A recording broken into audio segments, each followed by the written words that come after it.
Hey guys, it's Cal from the Lighting Doctor here. I hope you guys have been enjoying all our how-to videos on YouTube about low voltage landscape lighting. In this video, it's going to be a little bit longer video, but I'm going to be answering a lot of your guys' questions and giving you a lot of really tangible tips and tricks about low voltage landscape lighting.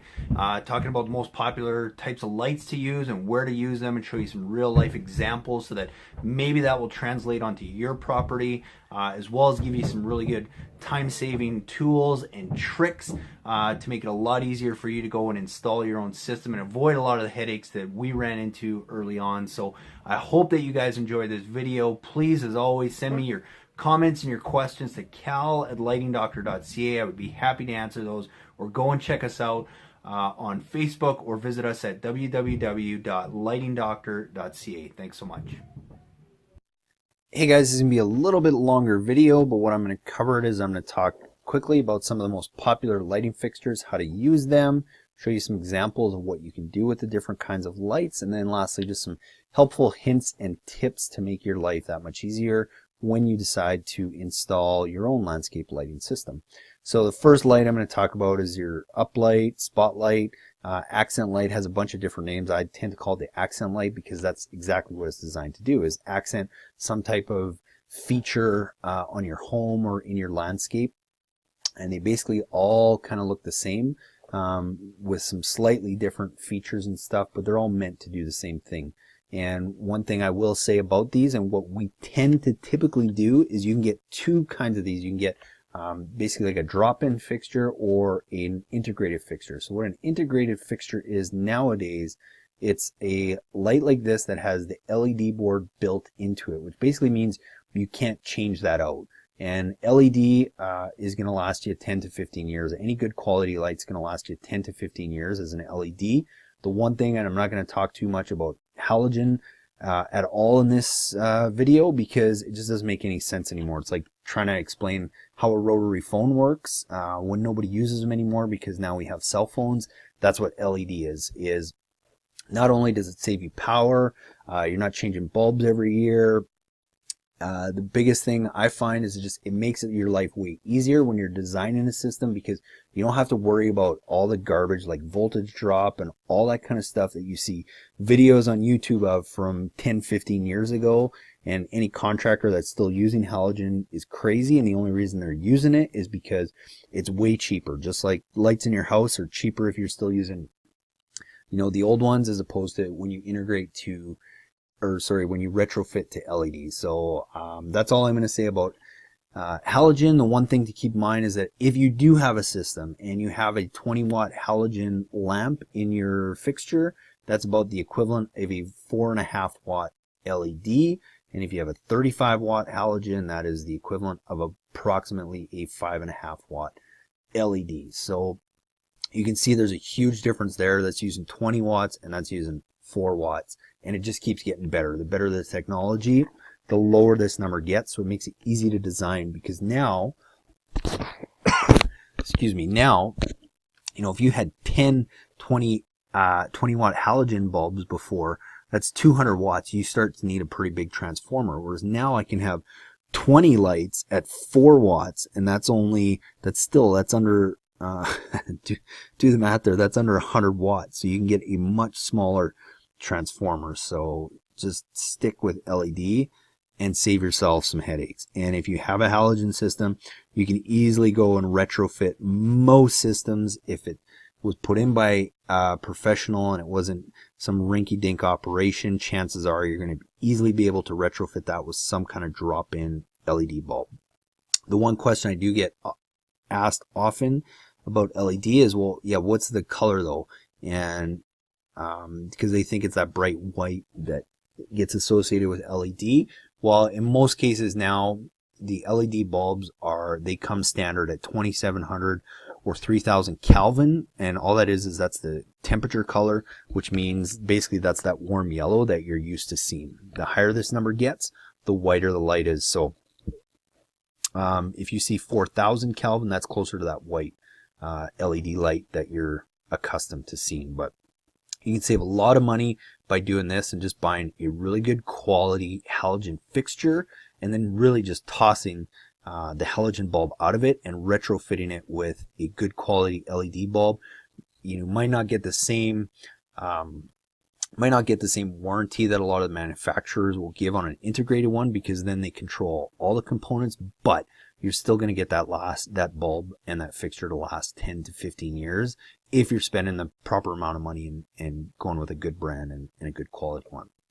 And then the other reason I like doing that is because it gives me more design options once the lights are in the ground. So for example, if I put this light in, say on a small tree, and I buy an integrated fixture that has a 35-degree beam spread, well, I might find out after I have that light in the ground that I don't need it to be that wide of an angle, and I want it narrower to really just highlight the stem of that tree. Well, then I can just go and switch out this bulb to something that's maybe, 10 degrees or 25 degrees and really sharpen up that angle. Same thing if I want it wider, right? I might put it along a house to highlight a feature, and I find that 25 or 36 degrees is not as wide as I would like it. I can just go and then switch out that bulb to maybe a 60 degree and get a bigger width on that and cover more area. So I like doing that, because if it's an integrated fixture and you want to change it after the fact, well, you basically have to replace the whole fixture. So hopefully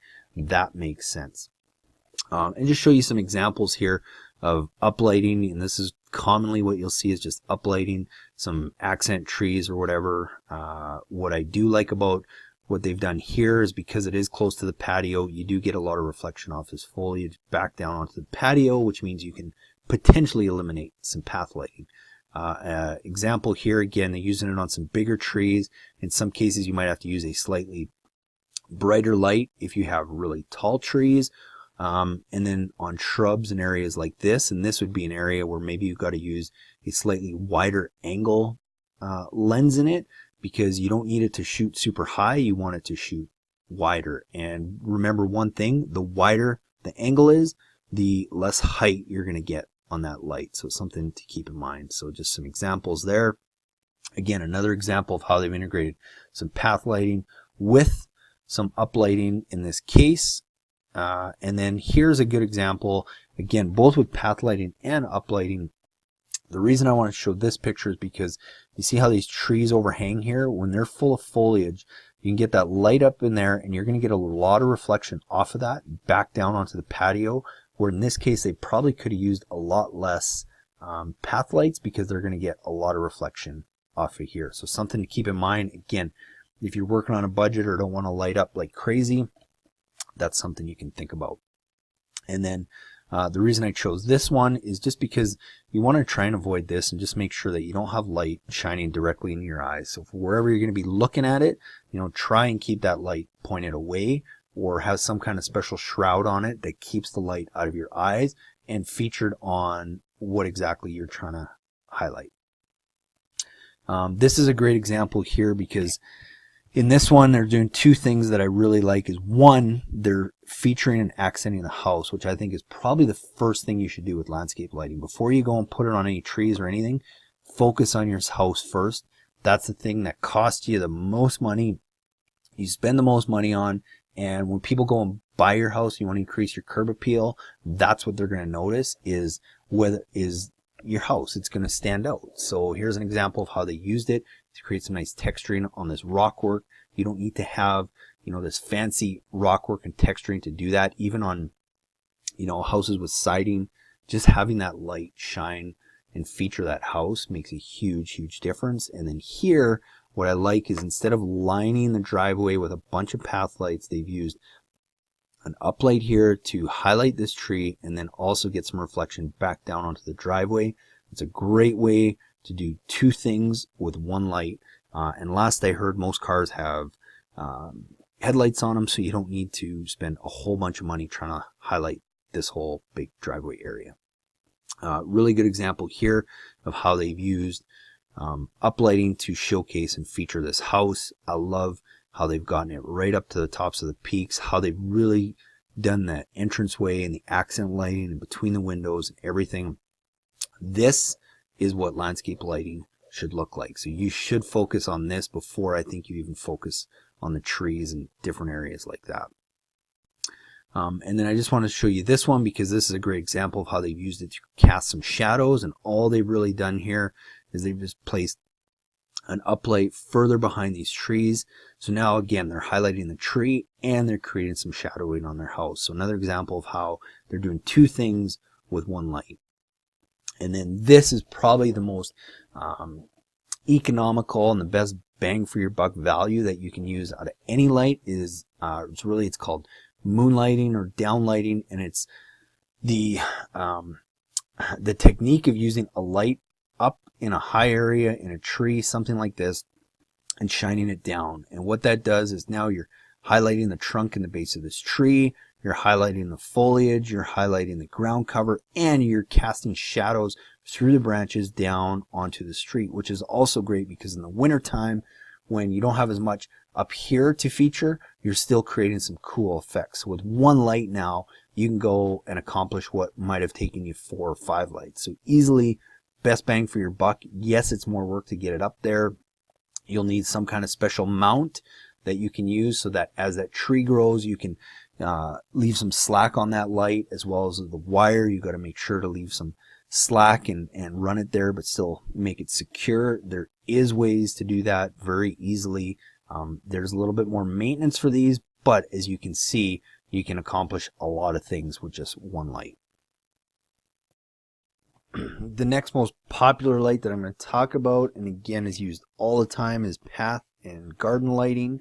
And I think a lot of cases it gets overutilized. There's definitely some places that you can use it and it is very beneficial. But I think in a lot of cases it gets used more than it could, and you can achieve a lot of the same effects or better effects using some different forms of lighting. But I will talk about them.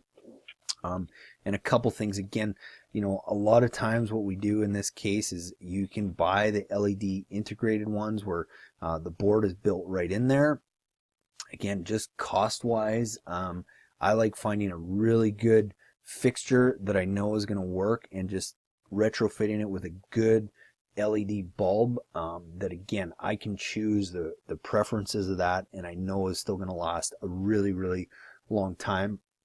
The one thing I would say to make sure that any path light that you're going to buy, make sure that this lamp, and I don't care if it's an integrated bore or if it's a pop-in, drop-in lamp like this, make sure it's concealed from the elements, because if you have, if it's open and exposed, it's going to die and wear out that much quicker. I don't care if it's an integrated fixture or not.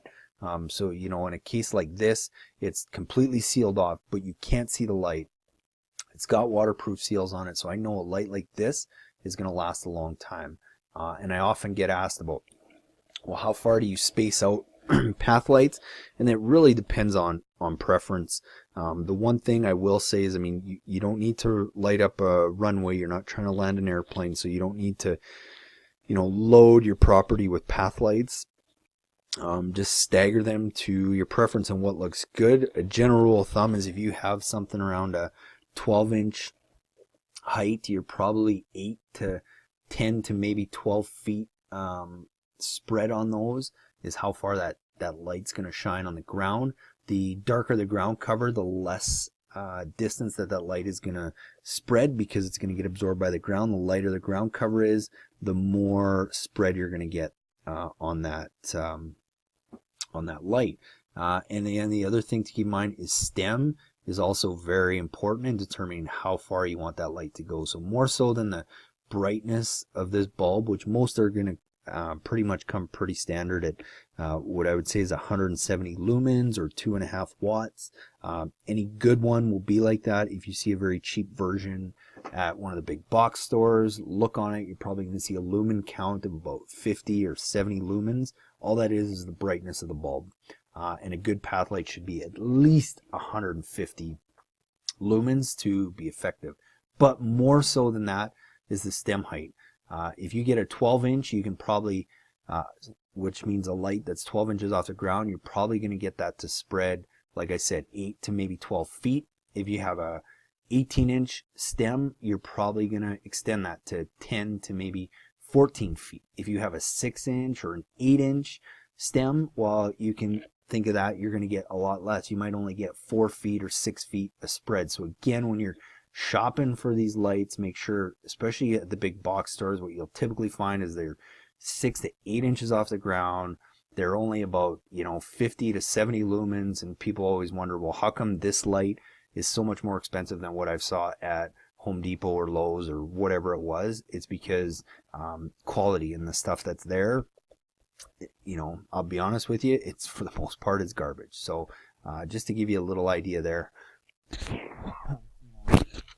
So here's an example of how I've just integrated both path lighting to help light some ground cover and patio areas with some uplighting to uplight some trees, but then still get that light down onto the pathway. So it's good when it works in combination and you don't have excessive amounts of path lights all along this whole walkway here, which one's going to cost you way more money and it's not going to look quite as nice.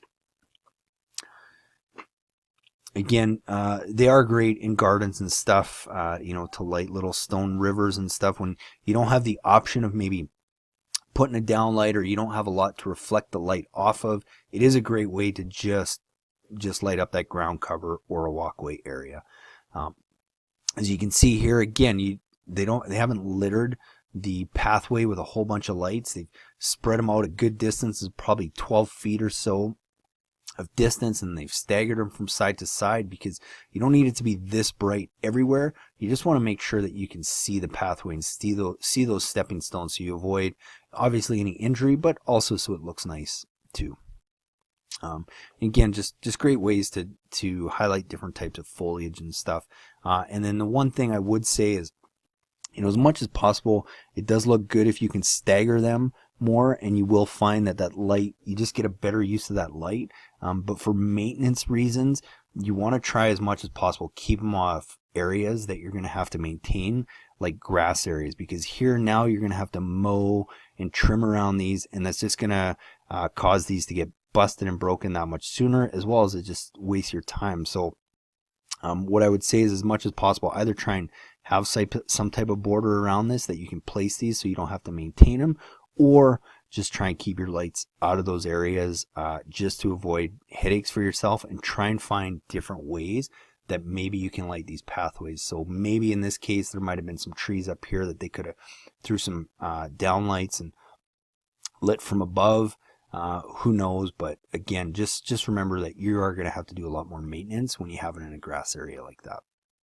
Another area I like to use path lighting when I don't really have an option to maybe throw a downlight or something, an uplight that's really going to catch most of this rock, is using them to reflect light off of features like this, like rocks, because now the light hits that and then you can see that it really spreads a long ways, lights a bunch of the foliage. So I love using it in areas where you have like big boulders and stuff like this. Obviously you see them in stairways and stuff all the time, but again, I would just be careful. You don't need a whole ton. You can usually achieve the same thing just by staggering them, in a respectful manner, and use them sparsely. You can always add lights on later on. I always recommend try with less first and add on down the road if you want more light. Another light that I'm going to talk about is wash lighting. I talked about this a little bit earlier on. All it is basically like an uplight or an accent light, but it has a much larger spread on it. So 120 degrees is pretty common, as well as it has a frosted lens. So all this means is it's going to create less hot spots. So these are great lights to use to highlight and feature your house, especially if you have a big area on your house, a big wall that you want to use. So in this case, here they probably use some regular uplights or accent lights, but on an area like this where it's a wider area, this is where you can use one of those wash lights, and it's really going to spread that light over that whole area. Just keep in mind that, again, the wider the spread is, the less height you're going to get on that light, so you might just need to use a brighter wash light in an area like this. I'll talk about this in a second, but this is another great option. Say you have an area like this where you have something that you want to feature, but you don't have an area where you can put an uplight that's not going to require a lot of maintenance. These in-ground lights are a great solution for that. But continuing on wash lights, they are great for creating those that texturing on any rock faces and stuff that you might have, because it has that frosted lens and it does create less hot spots. It does a better job of creating this this texturing effect. So in-ground lights, well lights, whatever you want to call them, are basically this. They're lights that are designed to live in the ground. So they typically do cost more, but in an area where you have grass around it and you know you're going to have to maintain around it, instead of having an uplight sticking up that you're going to have to mow around and trim around, something that goes flush in the ground like this that you can just mow right over is a great option. And it basically will do the same thing as an uplight. You just have less maintenance on it. The reason you don't have to use this all the time is because it does cost a little bit more. So if you have an area that is maintenance free, I would still go with an upper and accent light. But if you're stuck in the grass, that's a good option. Downlighting, really, again, if you have a really good quality accent light, you can use it in a lot of downlighting applications. Just make sure that it does really keep out the elements. Most downlights do have a longer shroud. Again, it just keeps that light out of your eyes a little bit more, and it's built to really have the water run off of it so it doesn't get into that fixture. But it will achieve the same thing like we talked about with those accent lights, is creating that moonlighting effect. And if you really want to create that moonlighting effect, using a blue filtered lens does a really good job of that. And here's just some examples of some different downlighting. You can see how they've used it here to really get some light down on this pathway. This would have taken more path lights than these guys could have probably fit in here to achieve the same effect.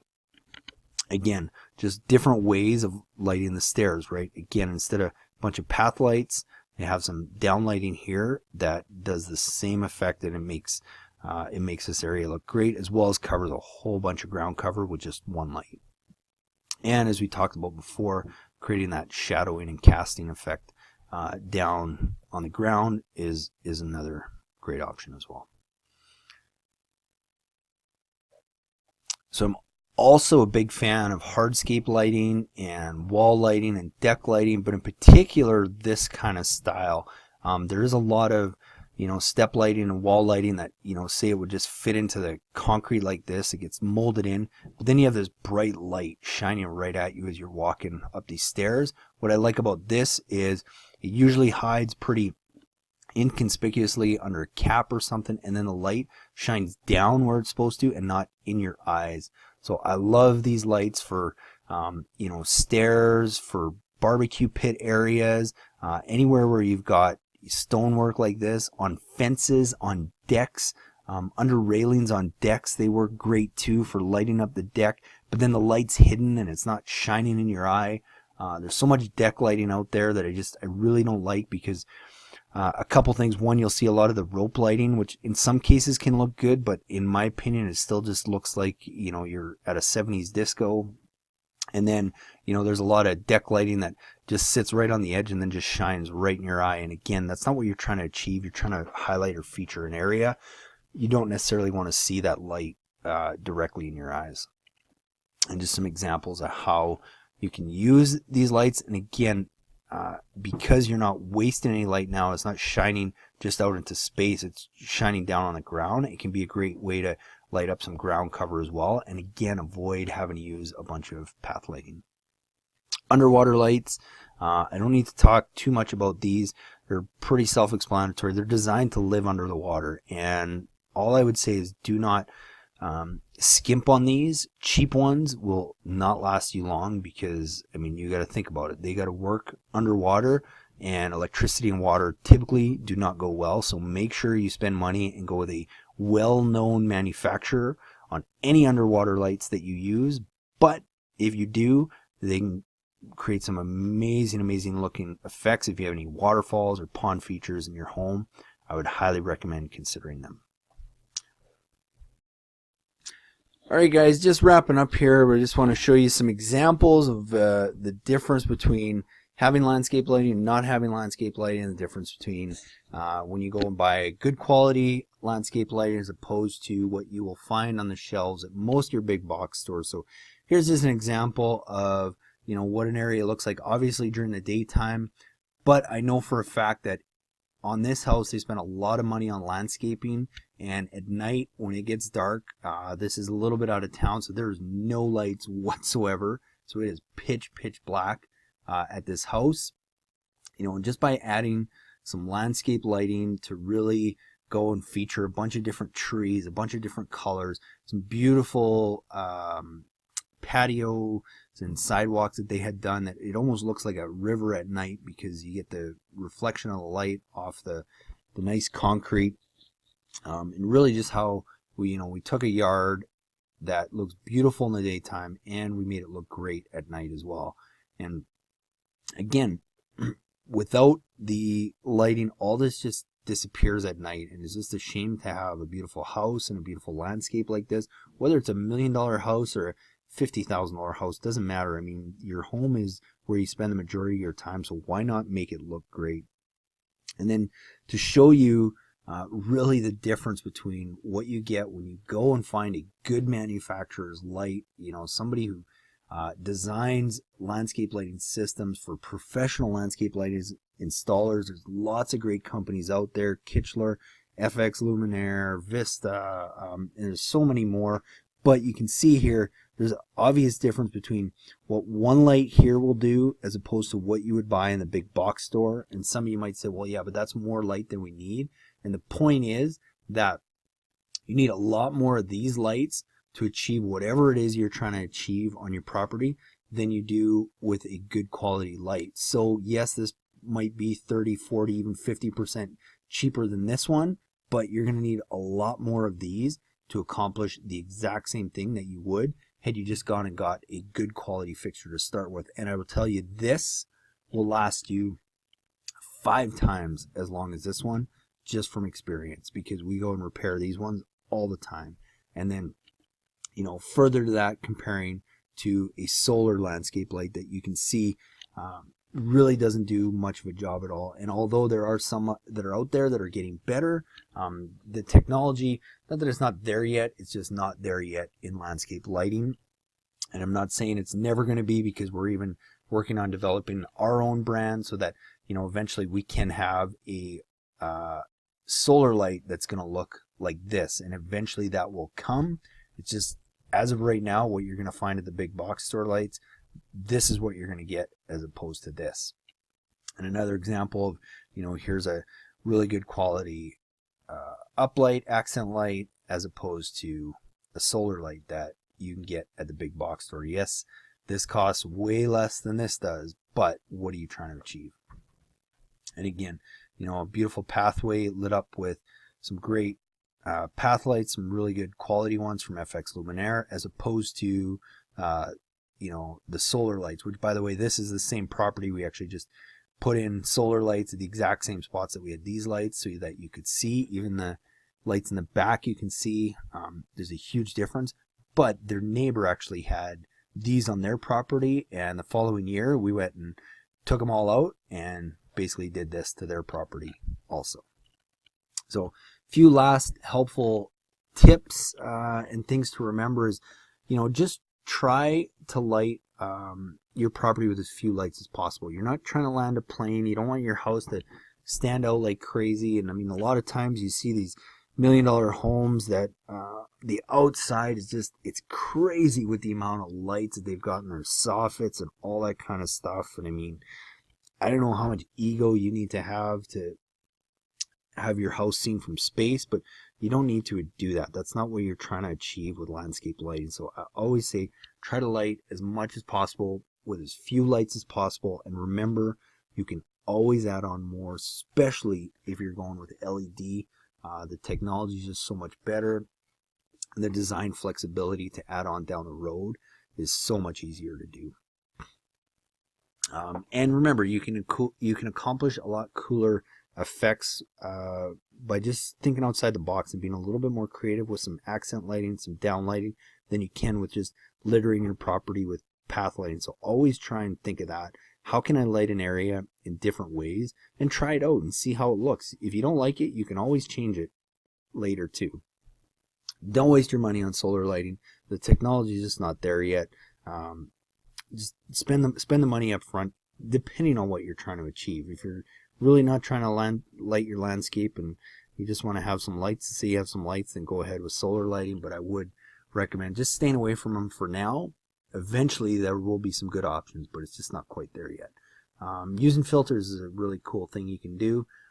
You know, I got heck from some guy on YouTube the other day. It was all bent out of shape because I talked about color filters instead of some of the color lighting systems that are out there. And don't get me wrong, I love a lot of the color light systems that are out there, and we use them all the time. I have them at my house, and I can change my lights all kinds of different colors at Halloween, Christmas, and for different occasions. But cost-effective standpoint, they're still very, very expensive for what you get. They're 3 times what you would pay for just a good quality LED light and throwing a filter on it, because most people just want to change the color on the holidays or something like that. A filter is going to cost you a few bucks as opposed to having to pay 3 times as much. So Tony, I know you're upset because I said that we use color filters a lot of the times instead of color changing systems. That's why it's a cost thing. Most people are not going to pay from experience 3 times over for a system just to have color changing on it. So and then yeah, if you're trying to compare LED to halogen, the color equivalent is 2700 to 3000 Kelvin. That's what it looks like. So if you're looking at an LED bulb and it says 4000 on it, just know you're getting that white light. If it says 2700 or 3000, that's that nice warm yellow light that you're used to. And with the drop-in bulbs, like I talked about, you can experiment a little bit with different beam spreads and stuff and see what looks good. And like I say, with any landscape lighting project, don't finalize anything until you see what it looks like. So whether you go around beforehand with a flashlight and shine a light on some areas to see what looks good, whether you take your light and attach the wires to just a 9-volt battery, should run a good LED light, and go walk around with that and see what looks good, or whether you put your lights in, turn them on, and then make some adjustments after the fact, and then go bury the wires the last thing you do the next day after you know that that's where you want the lights. Whatever you do, go and try some things out first before you finalize anything, because you potentially have that lighting system in for the next 10-15 years, so why not make it look great? And then lastly, if you do have a landscape lighting system, you're just looking to upgrade, get those halogen bulbs out of there, replace them with a good quality LED lamp that's going to use less power, it's going to last a lot longer, and it's going to give you some more design flexibility, where if you want to add more lights and you have a halogen system, it's going to be tough to do. If you go and retrofit those with good quality LED bulbs, chances are now you can add 4 times as many lights and not have to upgrade your transformer and a bunch of different things like that. So hopefully, guys, this has been a helpful video. I know it's a lot of information. I know it's sometimes a little dry and a little boring. We got tons of other videos on YouTube. Please do go and check them out. I'm going to show you a quick video right after this, how to actually install your own landscape lighting system. And if you have questions or comments, please email them to me, call, and I would love to help you guys with these. We do it all the time. Check out our YouTube channel for a lot more great insights and videos. Hey guys, it's Cal from the Lighting Doctor. Today we're going to quickly show you how to install low voltage landscape lighting and get into what kind of lights you can use with our do-it-yourself kit. So please stay tuned after the video to learn more about our do-it-yourself landscape lighting kits.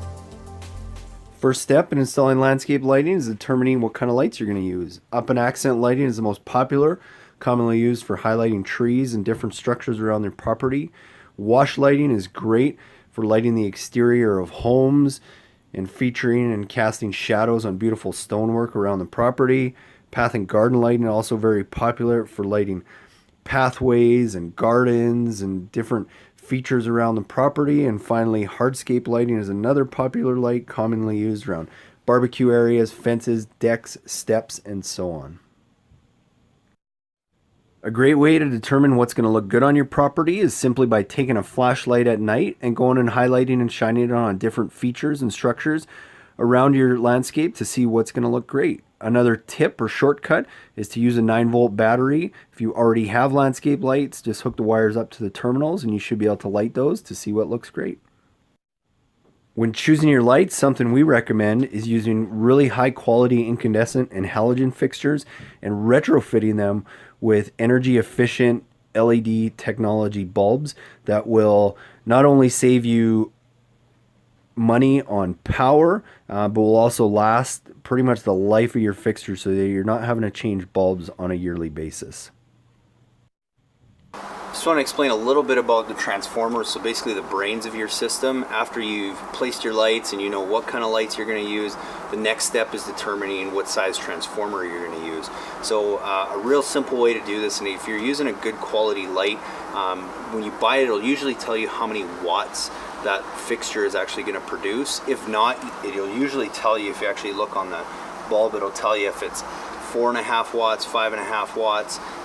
Typically for LED, that's about as big as you're going to get, but on the box it should say how many watts if you're buying a good quality fixture. So, you know, on this project we've got 10 lights. Each of these lights uses approximately 4.5 watts, so 10 times 4.5 is 45 watts. So we want to size our transformer just slightly bigger than that. The better quality light that you have, the less you got to oversize your transformer. If you're using a really cheap light or a low quality light, you probably want to give yourself a little bit more room, because the light's going to actually use more power than that might actually say. With a good quality fixture, you're pretty safe if you just oversize it a little bit. So we're going to use a 60 watt transformer here from Kichler, which is really simple to use. It's got a small timer on it as well as a photo cell, and you can see we basically just mounted it to the side of the house here with a couple screws. And once we get all our wire laid out, we're going to wire those into here. And then something we've done to kind of take it to the next level and make this Wi-Fi is we've added something called it's from Weon. It's a outdoor Wi-Fi timer switch that we use with a lot of our transformers, as well as you can use it with Christmas lights or whatever. And how we use this is basically we just plug this into our GFCI receptacle, and then we plug our transformer directly into that. And then from there, now we can run all our lights from a simple mobile app from Weon. And we do this a lot of the time. It just gives us that flexibility, and it's a cool way to add Wi-Fi to your system. Okay, so we're just wiring up our lights here now. My favorite connectors to use here is these snap lock connectors. They're super easy to use. They hold the wires tight. They're gel filled, so they keep it completely waterproof. Usually what I do is after we've got the wire ran out, I usually leave a little bit of a loop at every light so that if we need to move it or make any changes or anything like that, we've got some extra room to play with. And simply just cutting into our wire, coming in and going out. Strip the ends of that, just an inch or two, just enough so we can get it into the snap lock connectors.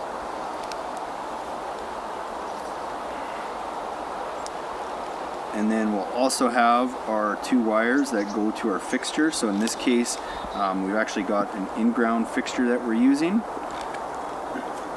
So we've got that, and we've got the wires there. So just twist off the ends so we can get them in nice and clean to our snap lock connectors.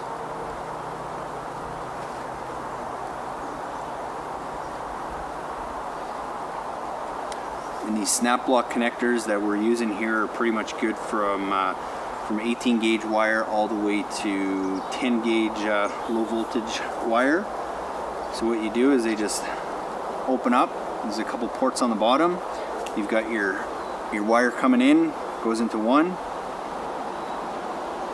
Push it right to the end. You've got your wire going out, goes into the other port.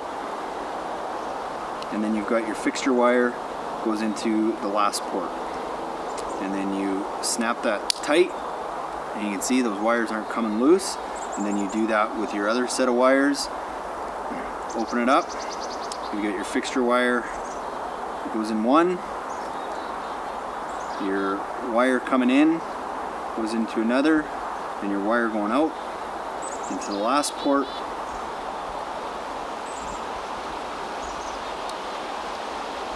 And then that just snaps tight. And again, those wires are nice and sealed. Take any extra wire, just put it down on the bottom, place your fixture, and you're good to go. So we've got our lights placed, we've got our transformer hooked up, all our wiring connections are done. Now we're just testing the lights, so we've tested everything, turned on the transformer. All our lights work. I always recommend doing that before you go and start finally burying everything. But since that's all done, we know all our lights work. Last thing is we're just going to bury all our extra wire, and we're going to place and set our lights.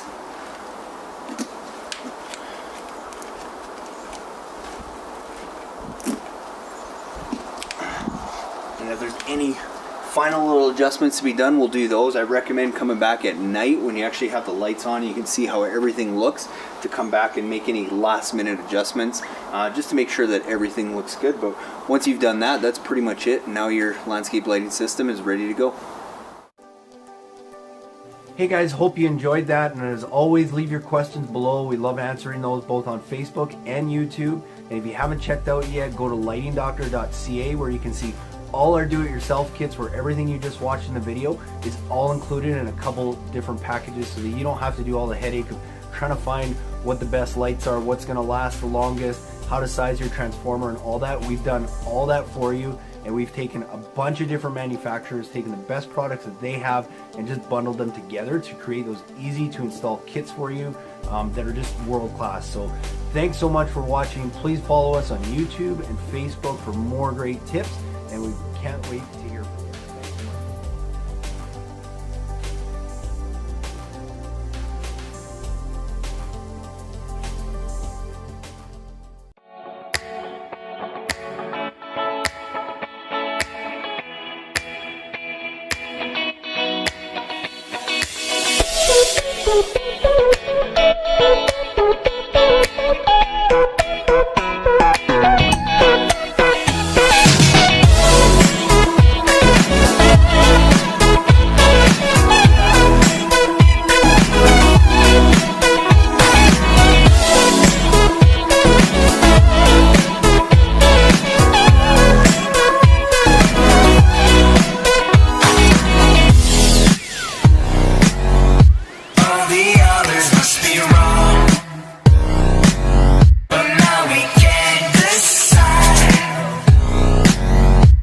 Every muscle must be